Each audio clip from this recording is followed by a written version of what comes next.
Alors, peut-être des questions venant de participants, oui, là-bas. Alors, monsieur le rabbin Corsia. Ouais.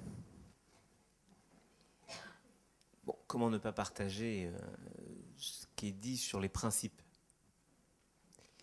Sauf que les principes, ils doivent coller à la réalité. Les faits sont têtus. C'est pas dans la Bible, mais ça marche aussi. Je sais que ça vous énerve beaucoup quand je cite la Bible. Les faits sont têtus. C'est-à-dire que... C'est pas non plus qu'on cite Lénine, là, ou Marx. Ah non, j'ai un contre. Le principe de l'unité de la personne n'est pas uniquement un principe religieux. D'abord parce que dans toute l'histoire de l'humanité, et je pourrais prendre des exemples bibliques, je ne veux pas faire un cours biblique, mais quelqu'un comme par exemple Aaron, grand prêtre, il fait faire le veau d'or au peuple.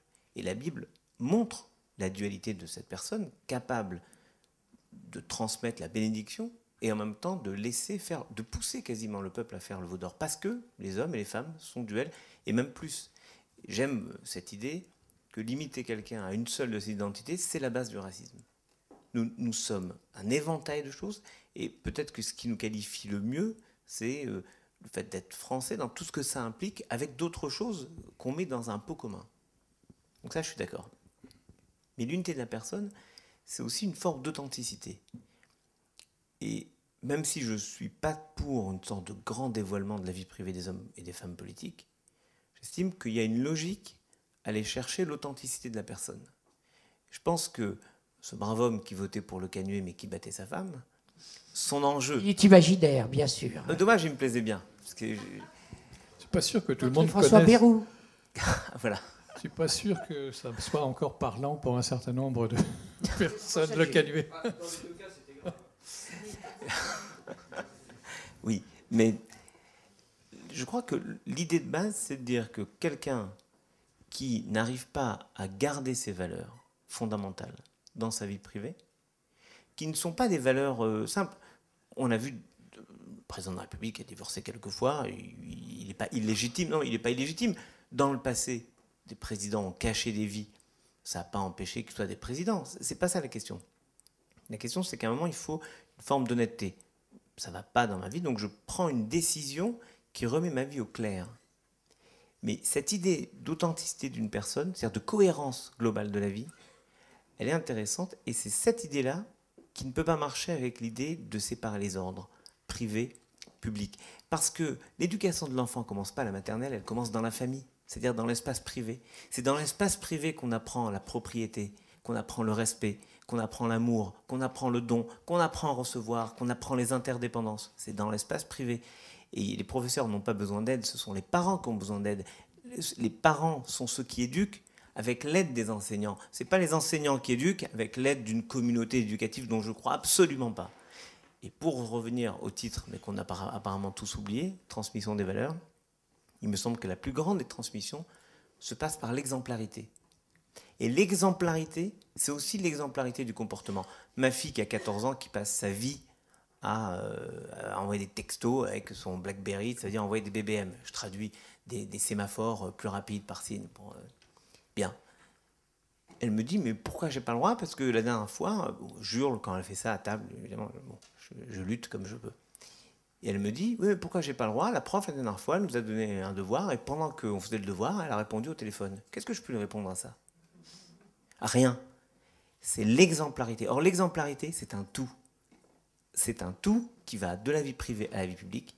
Sinon, on rentre dans une sorte de schizophrénie permanente qui ferait, par exemple, que la Troisième République faisait des Juifs, puisqu'on a parlé des Juifs et que manifestement, compte tenu de ma kippa, je suis manifestement israélite.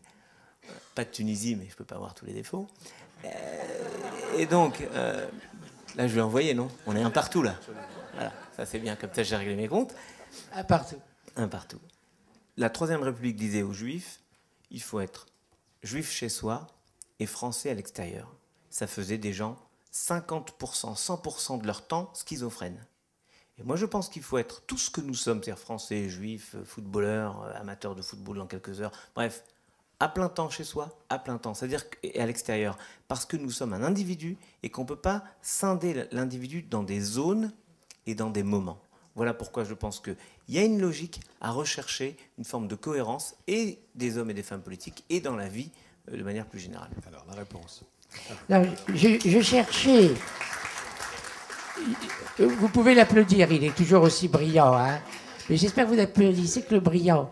Parce que, non, bien sûr que non. Si vous voulez, ce qui est de l'ordre de la religion, ce qui est de l'ordre de la foi, ça fait vraiment partie de l'intime, bien entendu. Ça ne signifie pas pour autant que ça doit régir notre comportement dans l'espace public. Et l'espace public, il est régi par une loi qui est la loi du pays dans lequel je me trouve. Donc la règle républicaine était parfaitement légitime. Mais je cherchais ce qui nous différenciait dans le raisonnement, parce que vous m'avez accordé beaucoup de choses, même plus que je ne m'y attendais, et ce qui me vaut d'ailleurs vraiment, je me donne scrupule à vous répondre. Mais je répondrai quand même sur un point, c'est que vous parlez comme un directeur de conscience. Et c'est un petit peu ça le problème. Mais bien sûr, c'est un peu votre métier, je crois d'ailleurs. Or, c'est ça le problème. C'est-à-dire que la manière dont dont j'élève mes enfants, bien sûr qu'elle dépend, bien sûr, les portes que vous ouvrez là sont grandes ouvertes dans l'éternité des vérités premières. Bien sûr qu'elle dépend de l'exemple, et le maître doit donner un exemple à ses enfants, à ses élèves, et les parents doivent donner. Moi, je traitais de la transmission des valeurs par la société, dans la société. À l'intérieur de la famille, c'est un autre problème. Et je dirais d'ailleurs que c'est l'affaire de chacun de choisir à l'intérieur de la famille la méthode à laquelle il va recourir. Tel se peut être effectivement, regardez, les différents traités de pédagogie depuis l'Émile de Rousseau jusqu'à Piaget et au-delà. Il y a mille approches. Il y a mille approches. Tel verra plutôt l'apprentissage dans la liberté la plus précoce possible donnée à ses enfants. Et vous savez, beaucoup de méthodes réussissent à condition qu'il y ait de l'amour. Ça, c'est ma conviction la plus profonde. Et l'éveil de l'enfant, vous dites, on l'apprend dans la famille, les valeurs. Je suis de ceux qui pensent aussi... conscience immortelle et céleste voix, c'est quand même inscrit au plus profond du cœur humain. Ce qui nous dévoie le plus souvent, c'est précisément le fait d'entrer en société, d'être confronté au caïd local qui vient nous donner l'image de sa fortune, de son aisance, alors qu'il ne faut rien.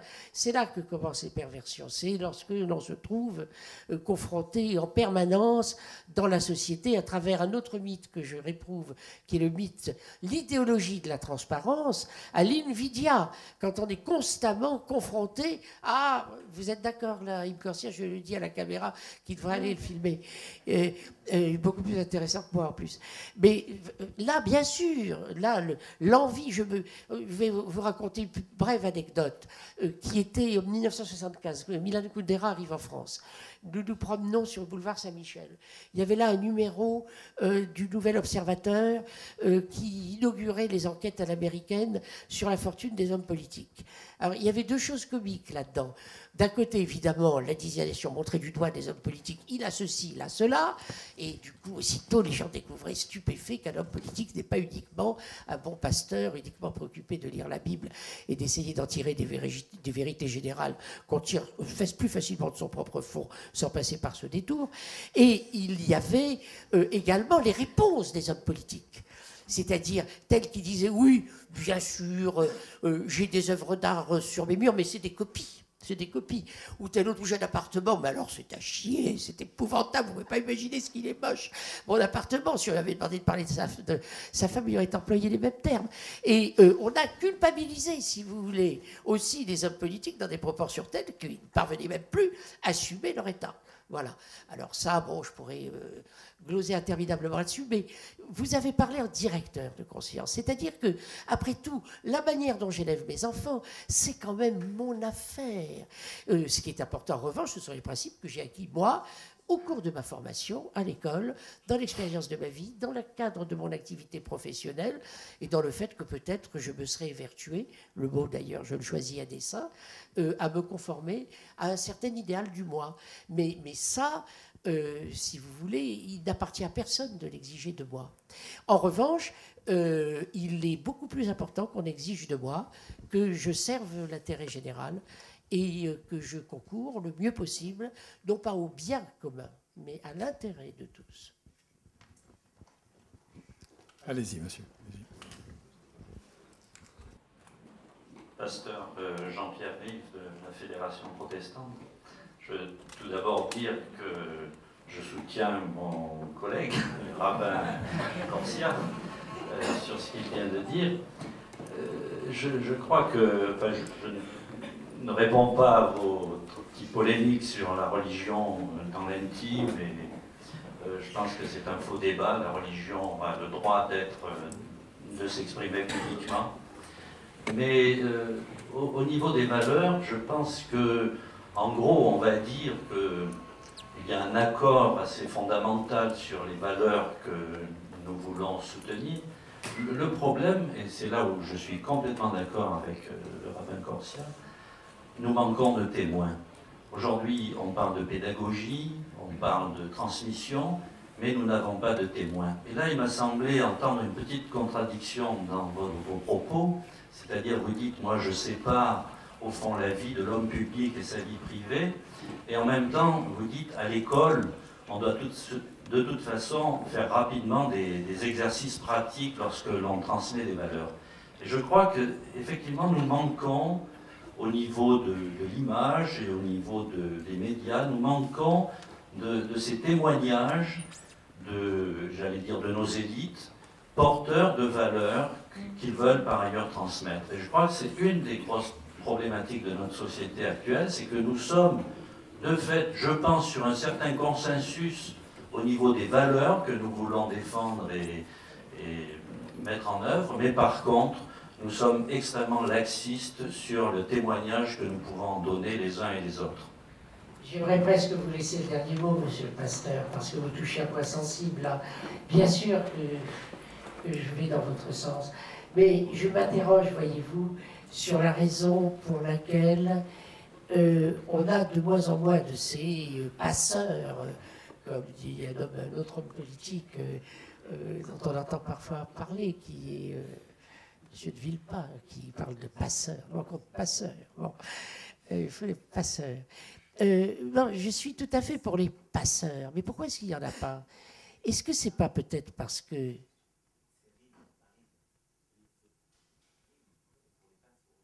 Ah d'accord, oui.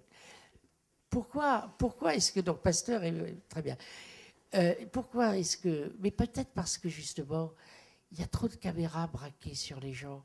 Comment voulez-vous... Moi je me suis souvent demandé si l'affaire Dreyfus serait encore aujourd'hui possible. Si les intellectuels ont vécu quand même pendant largement plus d'un siècle sur la nostalgie d'un innocent aussi parfaitement innocent que l'était le capitaine Dreyfus. Or aujourd'hui, vous auriez aussitôt un écho dans le Canard enchaîné disant que le capitaine Dreyfus avait fricoté avec une telle à telle époque, qu'on lui le soupçonnait d'avoir touché et margé à ceci et à cela.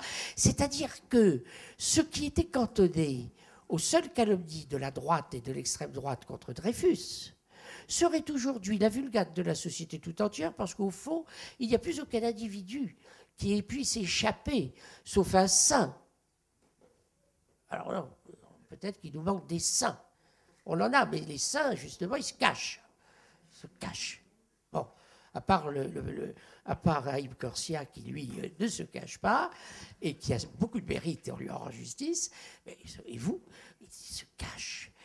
Et donc, il n'est plus possible, aujourd'hui, d'échapper à la rumeur publique, hein, que la rumeur de la Chita, comme la force du destin, plus personne ne peut échapper à ça.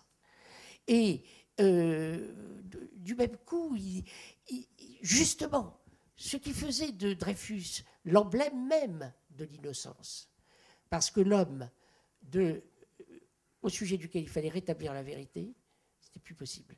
Et il y a une autre chose que je vous ferai remarquer, c'est que au moment de l'affaire Dreyfus, Jaurès et Clémenceau défendaient la même cause et l'ont défendue ensemble. et chacun en y consacrant, mais Jaurès a attendu, hein, il a attendu, mais quand il a défendu la cause de Dreyfus, alors là, il y a consacré des milliers de pages, et Clémenceau des dizaines de milliers de pages. Aujourd'hui, quand deux intellectuels sont d'accord sur une cause, ils se regardent comme deux jolies femmes, s'apercevant qu'elles portent la même robe au cours d'une soirée.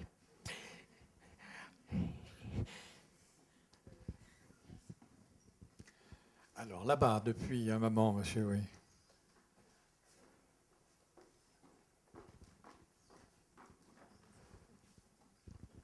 Oui, bonsoir à tous, bonsoir Monsieur le Ministre, Monsieur Slama. Ça serait juste pour revenir sur l'égalité homme-femme. Donc je crois que je vais tenir un propos affreusement conservateur, mais vous avez dit que face au principe d'égalité homme-femme, les mœurs résistaient. Et donc je pense quand même qu'il faudrait revenir aux questions de base, mais qu'est-ce qui résiste? Est-ce que c'est la culture, nos mœurs, ce dont on a l'habitude de faire, ou est-ce que c'est la nature? C'est-à-dire, est-ce qu'il existe vraiment une véritable différence entre les hommes et les femmes? Et à ce propos, pour tenir des propos un peu moins conservateurs, il me semble quand même que dans les dernières années, on a un peu dérivé par rapport à ce principe, on a dérivé dans ce qu'il signifiait. Parce qu'à mon sens, égalité homme-femme, ça signifie d'abord égale liberté. C'est-à-dire que les femmes comme les hommes ont droit à l'autodétermination, c'est-à-dire à décider quel sera le contenu de leur vie. Et pour ce faire, puisqu'elles portent des enfants, puisqu'elles ont un certain nombre de contraintes qui pèsent sur elles, la société doit intervenir par des crèches, par des prestations sociales, pour leur permettre de choisir librement. Or là, de la manière dont on applique le principe d'égalité entre les hommes et les femmes, c'est justement un principe d'indifférenciation qui fait que les femmes ne sont pas des femmes, ce sont des hommes comme les autres.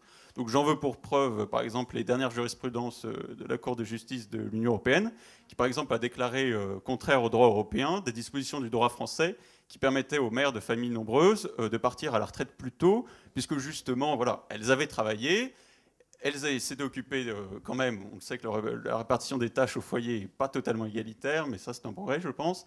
Donc puisqu'elles avaient travaillé, on leur permettrait de partir plus tôt à la retraite. Donc ce sont des genres de dispositions législatives qui disparaissent progressivement du droit et qui sont à mon avis du fait, à mon avis, d'une fausse application, d'une fausse compréhension du principe d'égalité homme-femme, qui vise justement à détruire toute différence, alors que l'égalité homme-femme, qui est égale liberté, reconnaît qu'il y a une différence de nature, et donc justement on intervient pour essayer de compenser ce qui est en fait. Voilà, merci.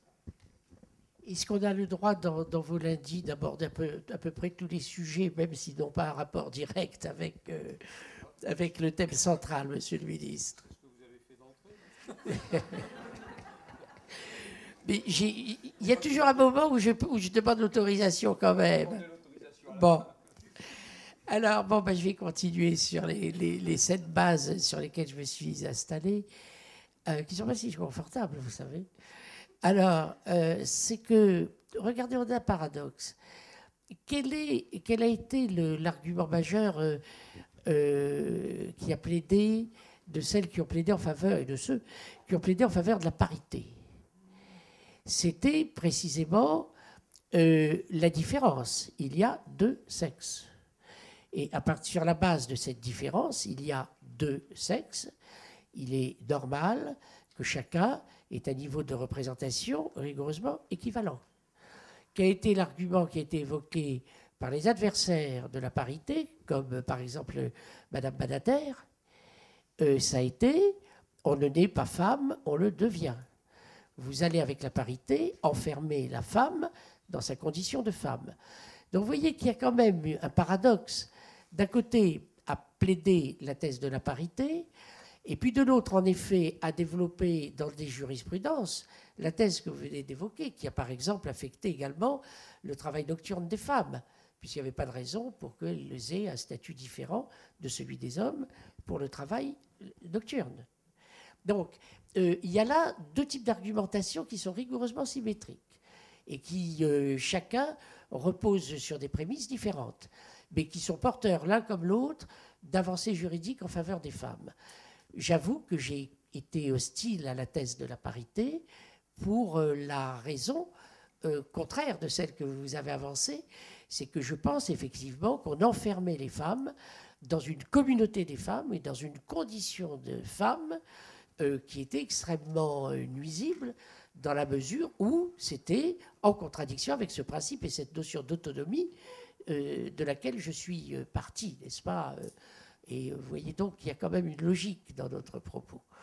Et voilà, il me semble que pour répondre à votre objection, je ne crois pas que vous teniez un discours si réactionnaire que ça, puisqu'il peut être par certains côtés porteur de mesures comme celle de la parité qui sont considérées comme progressistes, et que je considère effectivement comme une erreur qui va dans le sens de l'ensemble des politiques de quotas et de discrimination positive qui compartimentent notre société, qui la fracture, qui la fragilise et qui, à mon sens, en particulier, casse, en brise les solidarités fondamentales qui devraient s'instaurer entre des individus égaux en qualité, en nature et en droit.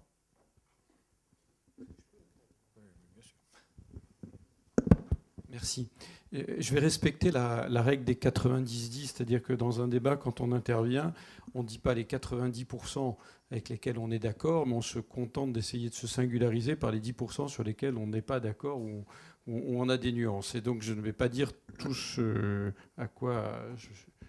avec quoi j'ai été d'accord dans votre intervention, mais il y a des choses que j'ai entendues. D'abord, c'est les représentants des cultes. Heureusement, je ne suis pas ministre des cultes, donc j'ai toute liberté de parole, dans lesquelles moi je ne me retrouve pas totalement. D'abord, sur action publique, vie privée.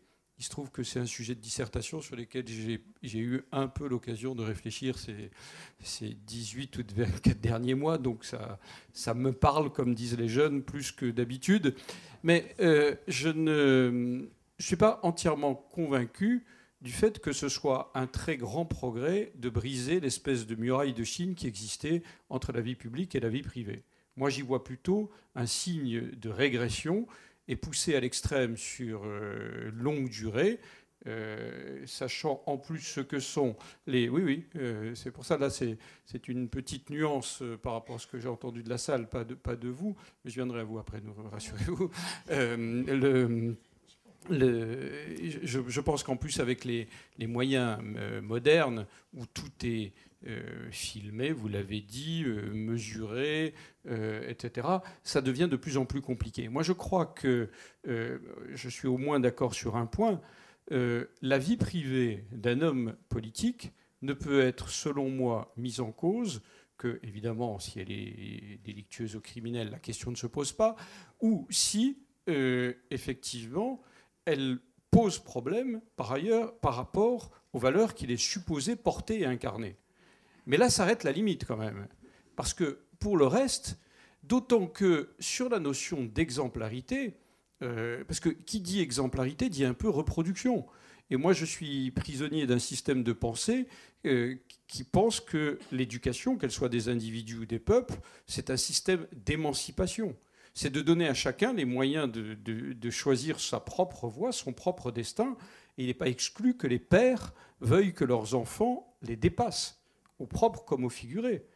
Moi, j'essaie de faire en sorte que mes enfants soient dépourvus des névroses qui peuvent être les miennes. Et je crois que j'y arrive pas trop mal. D'abord en les connaissant les miennes, et donc du coup en essayant de faire en sorte qu'ils y échappent. Et donc la notion d'exemplarité en la matière, elle peut être dépassée. Je crois quand même, quand on dit la vieille formule de bon sens, l'élève dépasse le professeur, c'était quand même ça. C'était qu'à un moment, chacun prend son envol, s'émancipe, etc.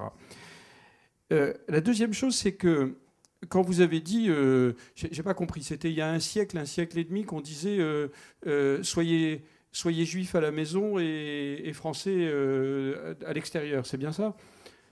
Et vous avez fait un joli retournement qui a fait que la salle vous a applaudi quand vous avez dit non, soyez français et juifs tout le temps, etc. Mais moi, je me suis dit quand même, oui, mais est-ce que le bon vieux précepte, c'était pas l'antichambre de la laïcité, tout bonnement?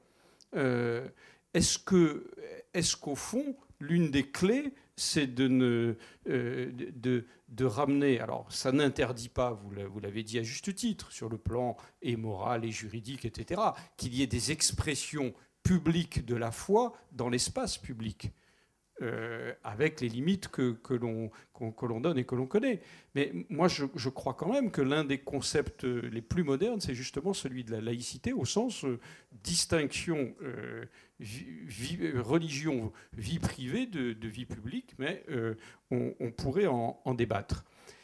Et puis, la réserve que j'ai sur votre exposé initial, j'ai beaucoup aimé quand vous avez commencé à dire « je ne me réduis pas » à être, vous avez dit, juif, black, jaune, etc. etc. Jusque-là, c'était du miel qui coulait sur moi.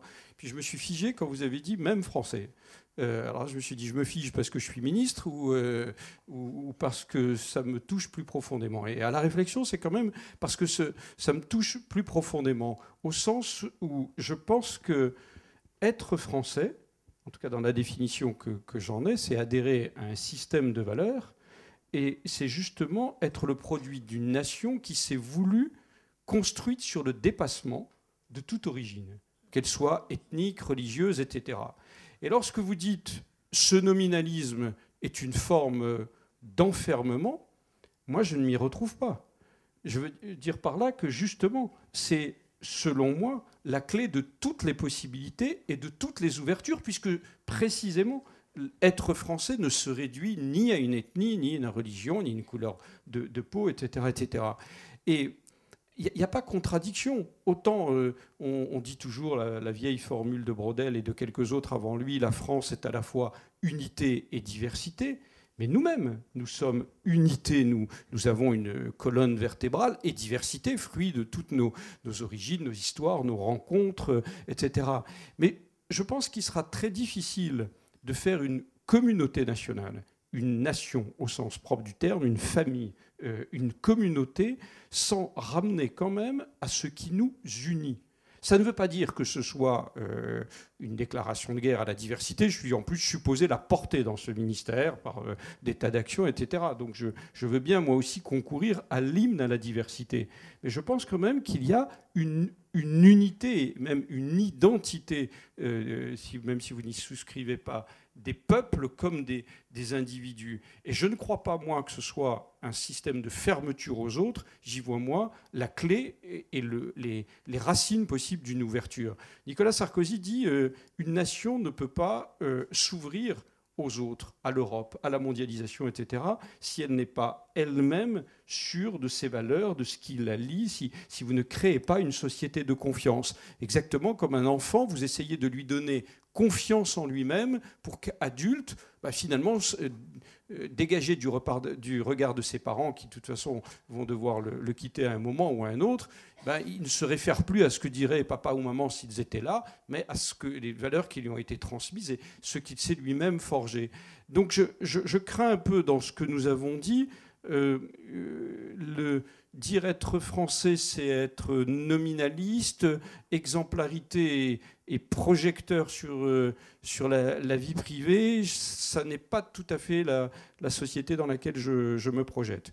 J'ai dit que ça n'était que les 10% avec lesquels j'avais des réserves ou des nuances. Tout le reste m'a paru fabuleux, lumineux, et je suis en accord total. Vous me permettez de ne garder que 1% sur ces 10%, parce que j'applaudis avec tout le monde. J'applaudis avec tout le monde. Et vous avez remarqué que j'ai hésité quand j'ai lâché ce mot, même français. Pourquoi j'ai hésité? Parce que je me disais, ce que je n'aime pas, c'est pas du tout, je suis absolument convaincu. En une demi-heure, on n'a pas raconté l'histoire de la République française et de sa constitution et de son universalisme, qui sont justement des valeurs, vous l'avez dit vous-même, qui ne peuvent pas être enfermées dans une identité pure. Et moi, ce qui me gêne, c'est sous le regard de l'autre, ah, vous êtes le français type, ou vous êtes le normalien type, où vous êtes, etc. Je déteste ça. Je me dis aussitôt, il faut que je fasse autre chose, il faut que je me débrouille, il faut que je m'en sorte. Parce que si vous êtes français type, vous êtes un French lover, ou vous êtes, c'était le sous-entendu tout à l'heure, vous êtes, bon, vous voyez ce que je veux dire par là? Il n'y a rien de pire que d'être français sous le regard d'un Américain. C'est un moment très dur à traverser. Sauf pour un Américain, peut-être d'être Américain sous le regard d'un Français. Heureusement qu'il y a une réciprocité des choses. Mais c'est cette...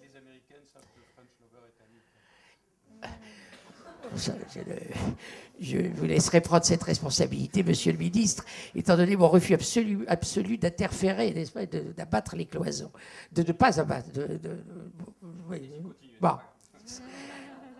Laissez-moi reprendre mon souffle et ma salive. Donc, c'est ça, c'est sous le regard d'autrui que je disais. C'est ça, bien sûr. Parce que la qualité de français, bien entendu. Simplement, il est extrêmement dangereux et difficile parfois de s'en prévaloir en tant que c'est un universalisme face à d'autres identités qui se veulent elles aussi universalistes et qui disent pourquoi la vôtre et pas la mienne.